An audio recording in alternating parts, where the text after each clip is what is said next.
अस्सलाम वालेकुम प्यारा दोस्तों अॼु अवां जे लाइ खणी आया आहियूं क़ुरान मजीद फ़ुरक़ान हमीदी सूरत फ़ील जंहिंमें हाथियुनि जो ज़िक्र आहे अबाबिल पखियुनि जो ज़िक्र आहे।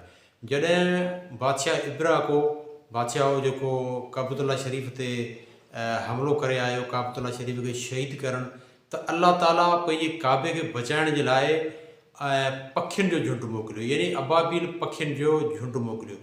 उन वलर आसमान ते वञी सन्हड़ियूं सन्हड़ियूं ककरियूं खणी ऐं उहे उन पथर ते पथरियूं वसाइणु शुरू कयूं उन माण्हुनि ते, उन सॼो जेको लश्कर हो उन ते। त उन्हनि पथरियुनि में अहिड़ो असरु हो अल्लाह ताला जी कुदरत सां जो उहो सॼो लश्कर इब्रा जो बिरबाद थी बिन तबाह थी सफ़ा ख़तमु थी वियो हुयो, बिल्कुलु सफ़ा ख़तमु थी वियो। त अल्लाह ताला इहा सूरत जेको सो नाज़िल कई ऐं माण्हुनि खे इहा तंबीह कई त ख़ुदा जे कमनि में तव्हां जेको सो दख़ल अंदाज़ी न कयो, न त अव्हां जो हाल बि अहिड़ो थींदो जहिड़ो इब्रा जे लश्कर सां थियो आहे।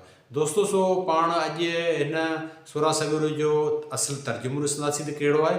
उन खां पोइ ॾिसंदासीं त मरहूम हाजी अहमद मला साहब इन सॼी सूरा सगूरी जो तर्जुमो शाइरी में कीअं कयो आहे, केतिरो ख़ूबसूरत कयो आहे। लेकिन उन खां पहिरीं अचो त हिन सूरा सगूरी जी तिलावत शाहनवाज़ सेठार खां ॿुधूं, उन खां पोइ हिन जो असुलु तर्जुमो ॾिसूं सिंधीअ में कहिड़ो आहे। उन खां पोइ अचो त ॾिसूं मरहूम हाजी अहमद मला साहब हिन जो ख़ूबसूरत तर्जुमो पंहिंजे शोराए आफ़ाक़ शाइरी जेको क़ुरान मजीद आहे नूरुल क़ुरान उन में कीअं आहे कयो आहे। दोस्तो अचो तव्हांजे अॻियां पेश आहे।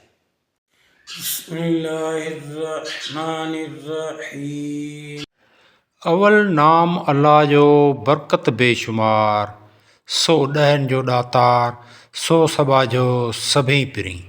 अलम तर कैफ फअल रब्बुक बिअस्हाबिल फील अलम यजअल कैदहुम फी तज़लील वअरसल अलैहिम तैरन अबाबील तरमीहिम बिहिजारतिम मिन सिज्जील फजअलहुम कसफिम मअकूल।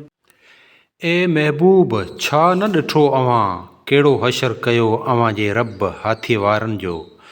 छा न विझी छॾियाईं उन्हनि जो हमिलो तबाहीअ में ऐं मोकिलियाईं उन्हनि ते पखियुनि जा वलर जेके मारींदा हुआ उन्हनि खे पथर जी पथरियुनि सां। बस करे छॾियो उन्हनि खे जीअं ॿनीअ जो लताड़ियल गाह। दोस्तो ही आहे क़ुरान मजीद जो हिन सूरा सगूरी जो असुलु तर्जुमो। ऐं हाणे ॾिसंदासीं मरहूम हाजी अहमद मला साहब जो जेको तर्जुमो आहे शाइरी में उहो कीअं आहे। अचो त ॾिसो ऐं हुन मां फैज़ पिरायो। ॾिठी कीन त कीअं कयो तुंहिंजे परवर पाक हाथियुनि साण जिन जी हेॾी हुई हाक। क उजड़ कयाई न उन्हनि जो हमरो हैबतनाक, मथनि पखी मोकिलियाई बिल्कुलु के बेबाक। जिन चिटियूं कड़ियल ककरियूं चीरियो कननि चाक, ऐं पोइ जिन जो खीरो खाक कयाई अन्न काननि जीअं।